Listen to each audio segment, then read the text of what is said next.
I am Dr. Catherine Odenyo and I'm the Gender Inclusivity Advisor, Solidaridad, East and Central Africa. We're looking at the empowerment tools for women in the video that has just played, and we see that one of the key empowerment tools is employment of women.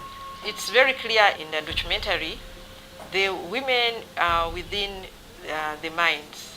It was a taboo in that community for women to come and get gainful employment within the mines. And yet that was a source of income for that particular community. So as we change societies, one of the things we aim at is to see that women are empowered. But for women to be empowered, there are particular empowerment processes or tools that women have to go through. And one of these is employment. Another key one is education. And education can be in various forms. It can be the formal education where you go through a standardized way of gaining your education, academics from various levels until university or even beyond. Education can also be in terms of gaining skills, gaining information and knowledge. And many of our women in the communities, we find them when actually they never got the formal education. So what we do is to utilize the empowerment tools of skilling them. So we skill them, we give them knowledge, and we give them information so that they can be empowered with knowledge, skills, and information to be able to create businesses, to be able to get into gainful employment, for instance, in this case, in the mines.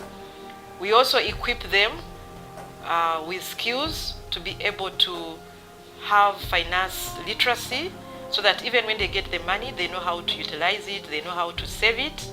We also look at them getting into groups.